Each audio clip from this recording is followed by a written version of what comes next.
welcome to Unapologetics. I'm Brently. And, hey everybody, welcome to Unapologetics. I'm Brently. This is the podcast where we read a Christian article and explain why it's stupid. Now, I'm hoping I can get through this whole thing today, but I'm not sure because this is called Four Lies My Teacher Told Me, and it's by Caitlin Miller. And she just looks. It's funny too. Like Caitlin Miller, and which is just a very Christian sounding name. She sounds like a main character in a God's Not Dead film of some sort, and she looks like one too. She looks looks like just a very very nice lady that I'm sure always wears long sleeves and dresses below the knees. You know what I'm saying? Well, sleeves and below knees. You know what I'm saying? That's the that's the way. That's the way. This is the way. That's the way right there. That's that's their way. Um, that's the name. Four lies my teachers told me. I attended a secular college that, by and large, did not believe what I did, and I am thankful for the experience. The ideas the people informed, challenged, and refined me in ways I still daily recognize and appreciate today. Yet, for all the knowledgeable instruction I received year by year, I also felt the increasingly strong but subtle persuasions of human doctrine, cunning, and craftiness. And then she puts Ephesians 4:14, which I can't remember. But, it's just like, oh, the craftiness of the world, the craftiness of not my very specific religion. Always trying to convince you of stuff, that isn't your very one specific religion. The winds of the argument, or the winds of arguments and opinions raised against the knowledge of God. 2 Corinthians 10:5. I don't know. I'm not looking all these up.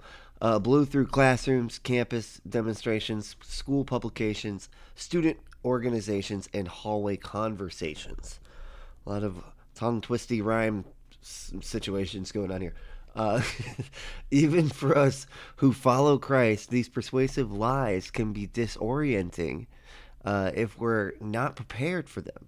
If we keep up our guard and ready our minds, who talks like that? Ready your minds, kids. Like what the fuck?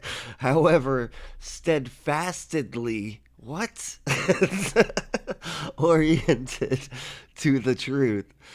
Even their lies can refine our faith and position us to be the salt of the earth and the light of the world. Matthew 5:13-14. Okay. Four lies I fought on campus. So this is another one of these little subcategory, whatever the fuck. I don't know why they're all like this, but they're all like this. Don't ask. I mean, go fuck yourself. That's the answer to that question. Go fuck yourself. If we are to step onto college campuses and influence them towards Christ, and not allow them to influence us towards the world.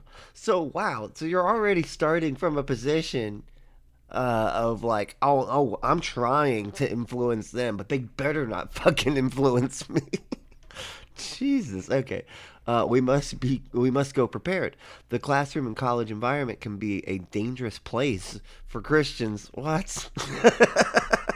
Yeah, it's a dangerous place for the fucking majority of everybody everywhere. Like, come on.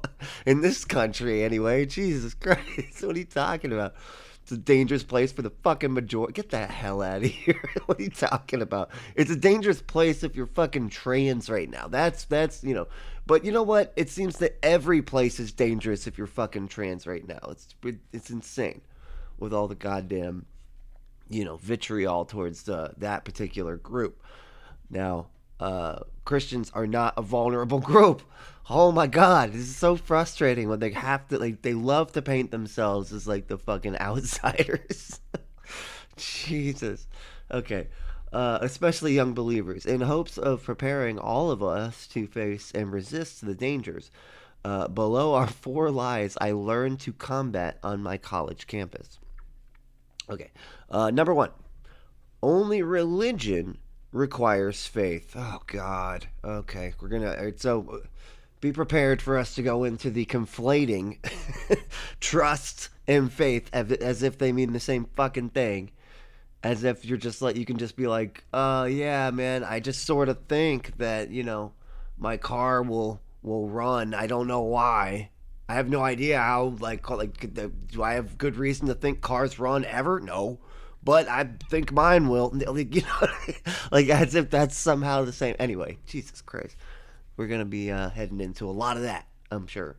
And I actually didn't get this far. I read like the first two little chunks or whatever, but now we're into territory I have not read yet. So um, here we go. From the first day of an English or science class, professors often frame the semester's curriculum on the divisive assumption that some people have faith and some do not. I would absolutely agree with that. Some have faith and some do not. Typically, this assumption posits faith in God against naturalism or atheism, as if the latter worldviews don't require various beliefs themselves. See, she's already conflating it. Yes, it requires beliefs, man, like, but not.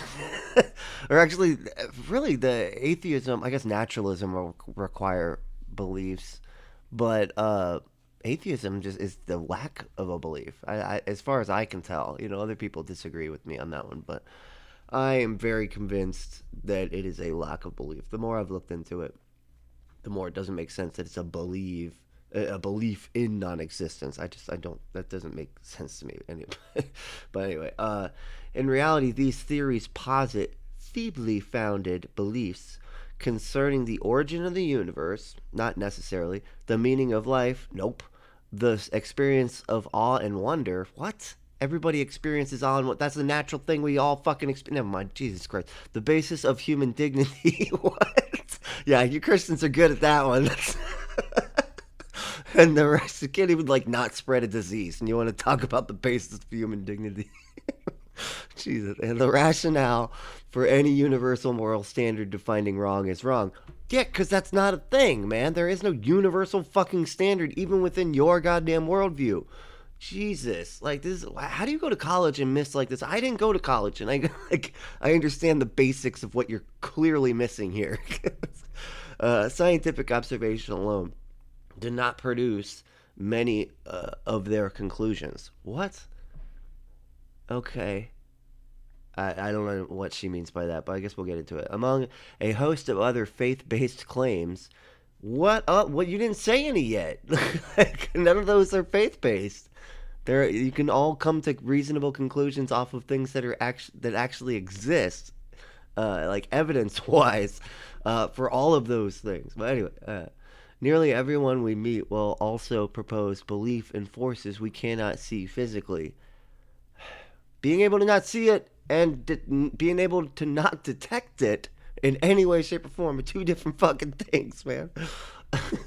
I had never had a professor deny the existence of the invisible, which one embraced the reality of atoms. Yeah, we can detect fucking atoms, man. Wind, yup, can detect it. We can set up we have kites and stuff, man. Like, we can detect magnetism. We got magnets. Yeah, we got magnets. We can detect that. And you can see magnets. What the fuck are you talking about? Like, Jesus, gravity. Again, we can see the things falling towards Earth. In the expanse of the galaxy, we can detect that as well. We can measure things over time. And yep, we have ways of detecting all of that shit. Just because we can't physically see it and be like, here it is. Does not mean. And the magnets one is pissing me off because I'm like, we can see that they got those fucking things where they got all the magnets shredded up. You can literally see the magnetic force. You can see it because they shredded the magnets, so they're like a little powder. What the fuck are they talking about? This is just blatantly just trying so hard to be like, they do it too, though. They do it too. It's like, oh, God, it's so frustrating. Okay, so she says, we believe in these forces by perceiving their effects and searching for the cause, just as God is now invisible to us, but we believe in him by his works. Uh, Romans 1:19 through 20. Furthermore, each professor trusted in historical accounts of all kinds of people and events, for which we have far less corroborating early witnesses than the Bible. That's just not, you're not, no, you're just already wrong. Like, that's just not true. Um, we don't, like, the Bible was written in a time where there's just not a whole lot, man. Like, I'm sorry that you, that that's inconvenient for you, but that is the absolute truth.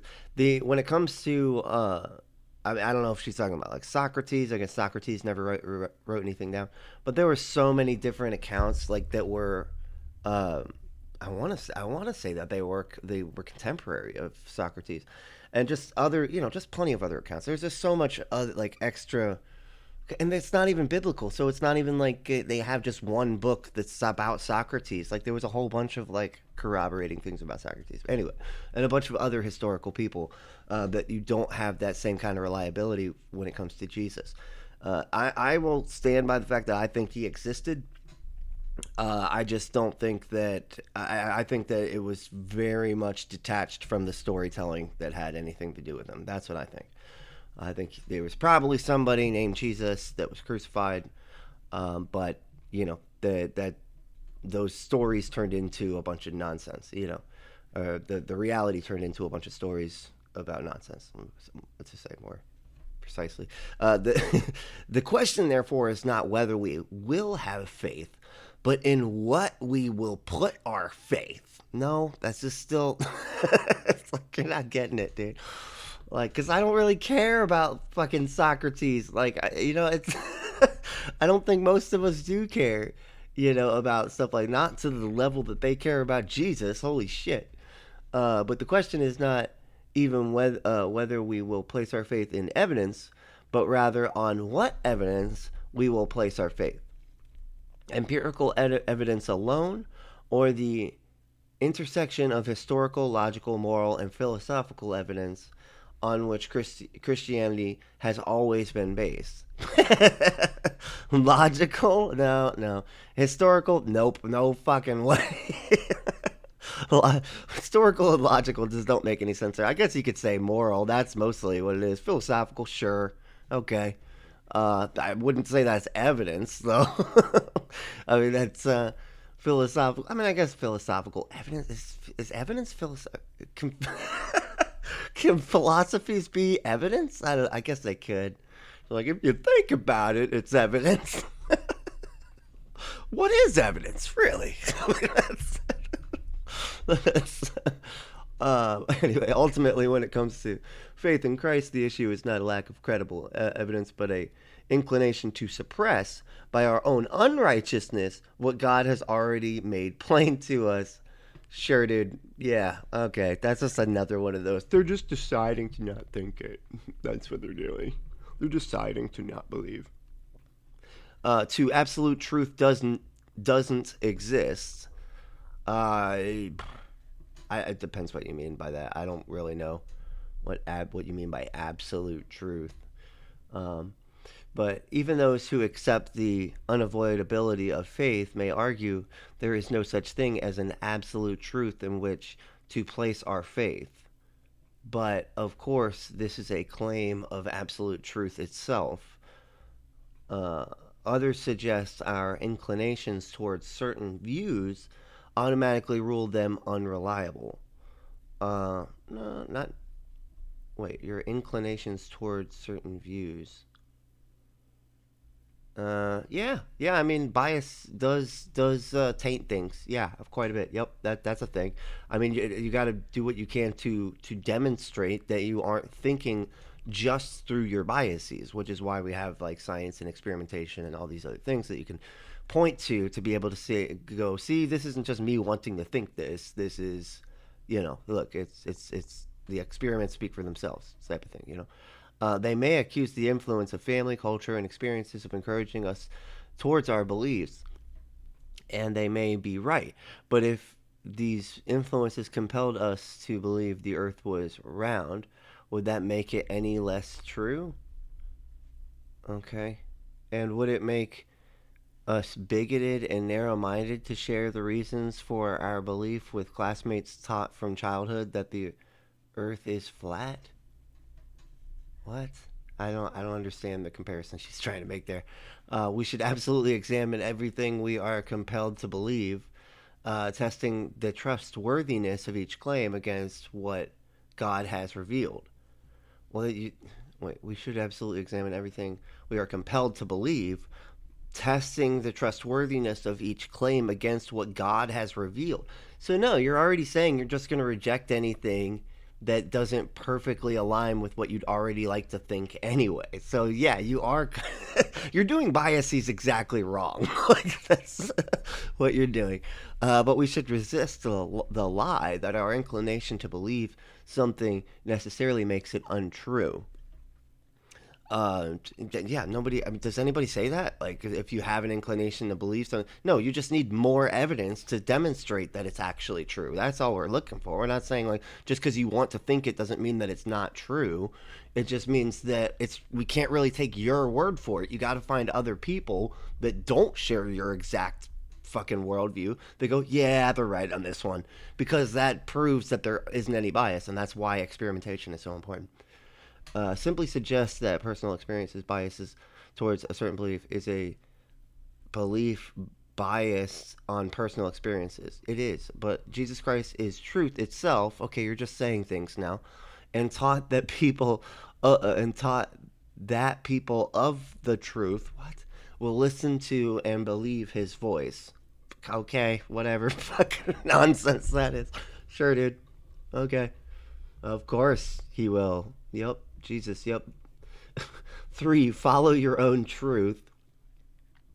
Some embrace the necessity of faith and the reality of absolute truth, but instruct us to look internally rather than externally to find them. Many student groups and movements on college campuses and herald the message of that life's noblest pursuit and only hope for contentment is to live your truth, in quotes, uh, as you do you, and follow your heart, namely to use any and all desires of your flesh, to define your identity, judge morality, and justify behavior without shame. Dude, this is just an attempt for them to be like nice to you. It's okay, because you're just like, hey, no, yeah, no, hey, you do you, dude, hey, and you're like, no, you don't do you. Don't you dare follow your heart. You follow my fucking heart, which loves Jesus. Okay, so no, no, no, and no. This crusade fails the underlying temptation our enemy has baited for centuries to give ourselves up to sensuality, lust, and impurity.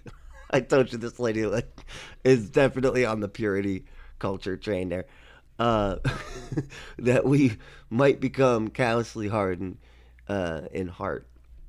Ephesians 4:18 through 19, Romans 1:24 through 25. Deceived into seeing God's boundaries as stifling joy rather than lavishing it in abundance. What? We are continually encouraged to seek the world's enticements apart from Him to satisfy us instead. You get that, like, we all live on the world, right? And people just like do stuff because they enjoy doing it, and then they're like, "Hey, man, I really like doing this. Do you want to try it?" And then you're like, "Evil, evil! That's Satan. The world's enticing me." It's like, nah, actually, I just like a thing. I thought, it's just ice cream. Honestly, really, I don't know why you're acting. This is weird. This is weird. You're acting like this about ice cream. But the question is not whether we will have faith, but in what we will place our faith. It's a quote from the same article. I don't know why they're repeating. That's weird. Okay, maybe that's some. I feel like this happens on this website, desiringgod.org. Anyway, and yet at the bottom of every bank account with despair over unattainable standards of beauty, in the lonely halls of fame, and At sunrise, after each destructive party, remains the stomach sinking bleakness of discovering this world cannot satisfy us after all. What are you talking about? When we. Oh, this is like the. Oh, okay. She's. Okay, so this is from the presupposition of we all have a God shaped hole in our heart type nonsense. Okay, got it. Yeah.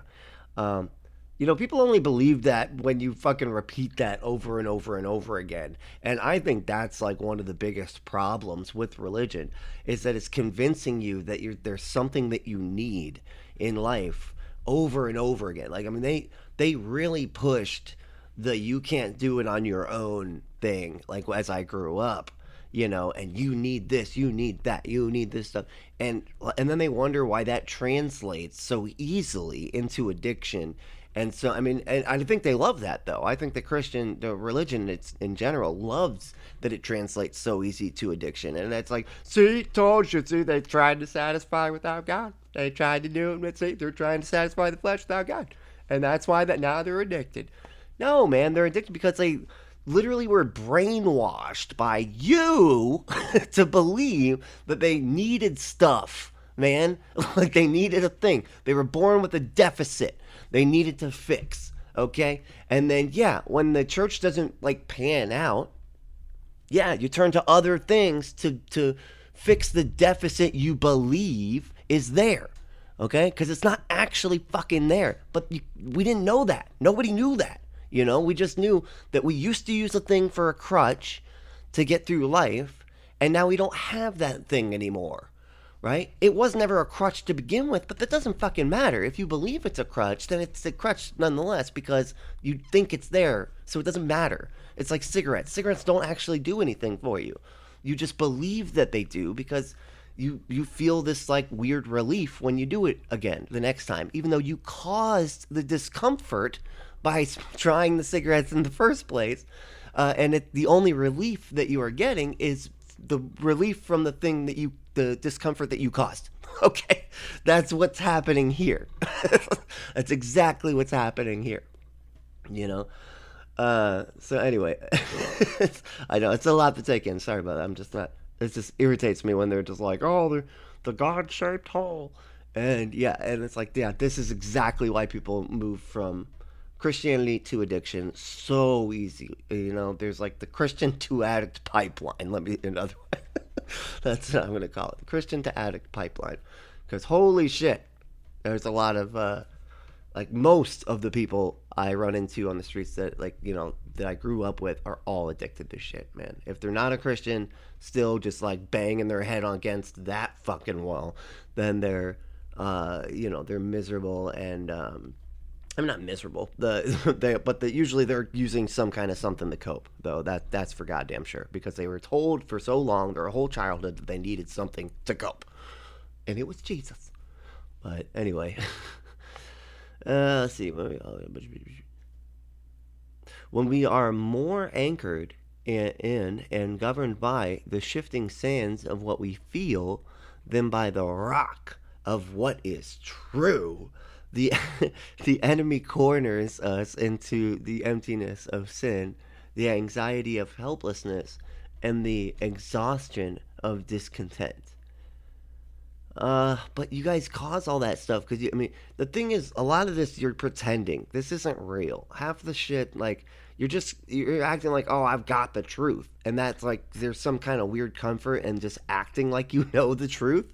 And I think we all see that because we all do it with politics, right? We all pretend to understand shit we do not understand when it comes to the complicated nature of legislation in our respected countries, right? And yet we all sit here and pretend to act like we know what we're talking about. At least on some level. I think to a degree we'll be like, yeah, I don't know anything about that. Like I'll tell you straight up, I don't know anything about economy, like economics, but I do. Still, like it's there's a comfort in being like, but I know about this. I get it. I understand this. When in reality, most of the time, nope, no, you don't. No, not not like the way you're acting. Let me put it that way. Like we're a bit overconfident about it, and there's some kind of like comfort that you get from that, And religion makes that really fucking clear. Because they're just like, we can just pretend that we know. We can just keep repeating that we know the truth. We know the truth. We know the truth. Doesn't that feel good, guys? Doesn't that feel good? They're like, yeah, that does feel good saying that. Because we know the truth. That's why it feels good. It's like, Jesus. 4, culture always progresses. The courage, drive, creativity, and technological innovation of college students position them for stunning influence on the world. One of many reasons the church greatly benefits from investing in and being sharpened by them.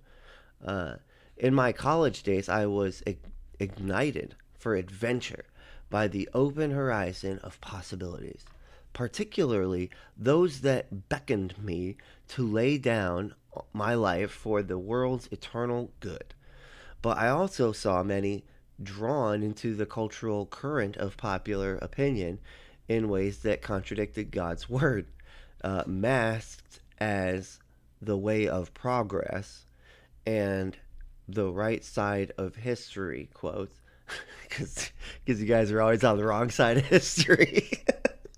Like, yeah, it was you guys arguing for slavery, and you hate to have that pointed out, don't you? This is actually the wide, broad path that leads to destruction. Yeah. Oh, I know that verse. Yeah. Wide is the road that leads to destruction. Yeah. Narrow is the path that the real Christians are on. But that's why 75% of America is on the narrow path. I don't know. I don't know. Something's not right here. Why, if it's such a narrow path, why are you guys like writing legislation to the point where women are dying and we're shutting down maternity wards and hospitals because we're like, Christians got way too much control in this fucking country, and now they're arresting doctors for just doing what the science says to obviously do, because now that procedure is illegal. And I don't want to just sit here and let women die. So we're shutting down the maternity ward. And that's where we're at because Christians are just that powerful. But somehow that's the narrow road? Okay. Yeah, sure. Yeah, I got it. Yeah, the narrow road. What is it? Is America the narrow road in comparison to the world? No, oh no, it's 50% of the planet. Oh shit. Well,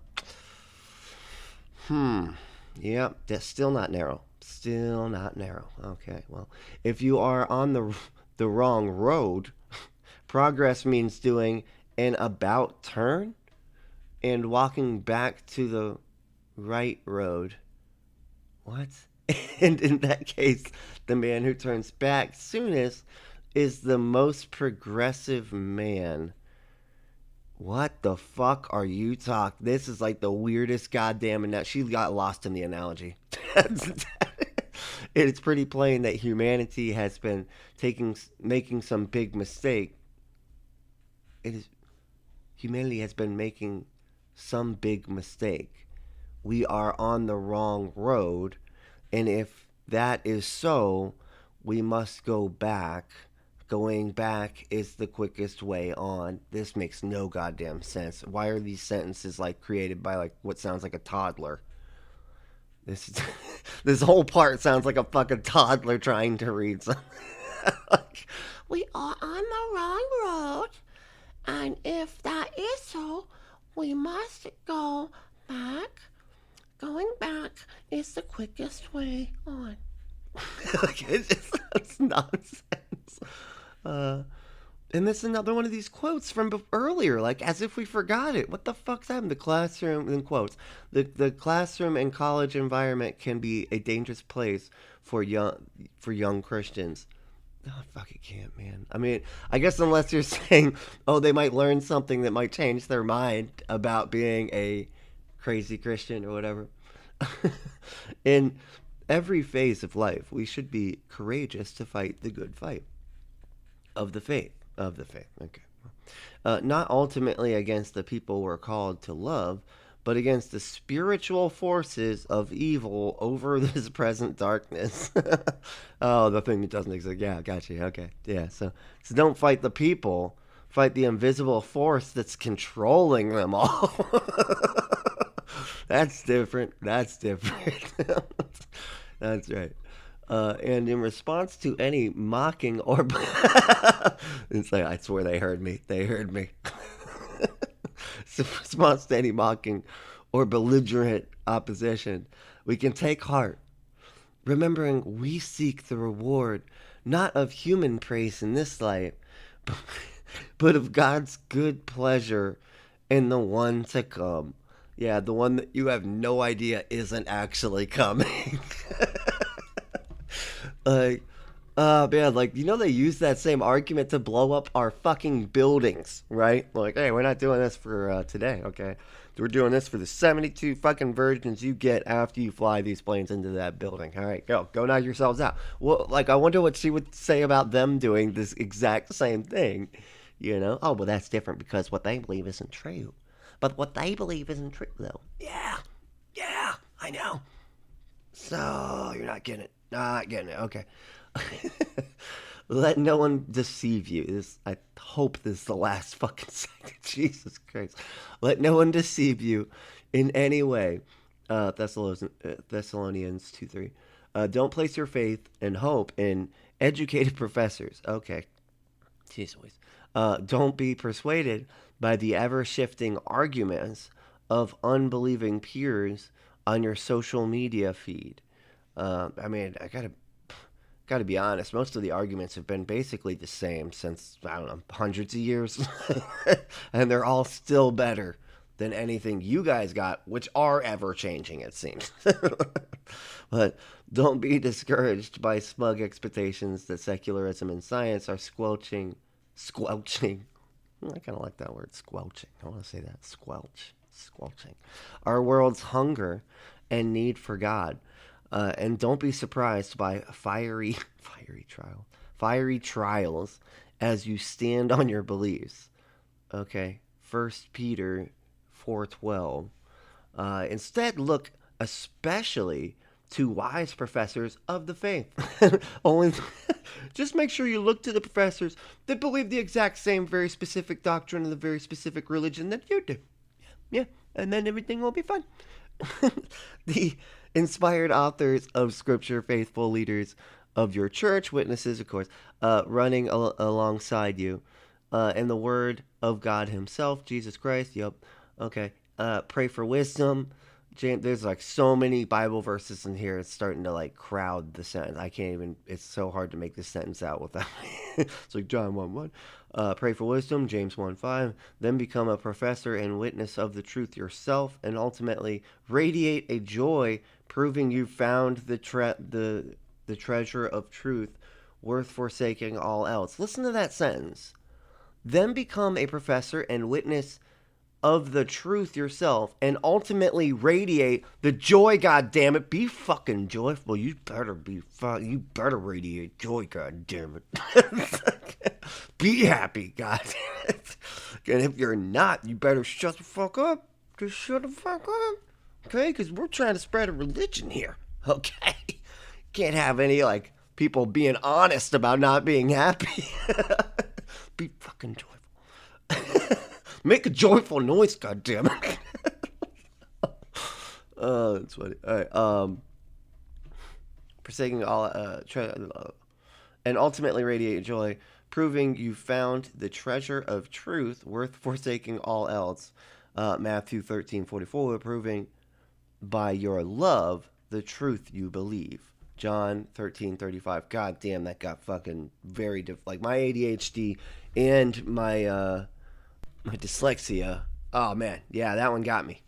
That was a lot. Jeez Louise, I was darting all over the page. Okay, but yeah, that was it.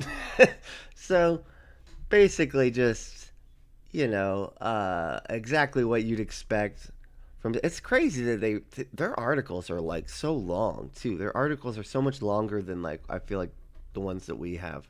The normal person article. When you're trying to just learn something about what's like actually going on, and they're like, make sure to not believe, like don't listen at college. Basically, is what they say. I mean, if it disagrees with what you'd like to believe is true, don't learn that shit. Don't learn that shit. Okay, just believe. Don't know stuff. I mean, know that other people say it because that's going to come in handy later. But don't you know it, okay? Because you gotta believe, okay? Got to replace that that no with a believe. And if it disagrees with what you'd like to think is true, you can't know it.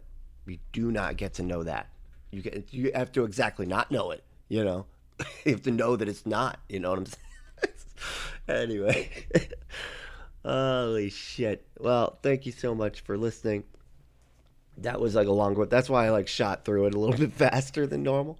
I know usually I don't like I tend to like slow down on some of these, but like I didn't know if I'd be able to make it through this one.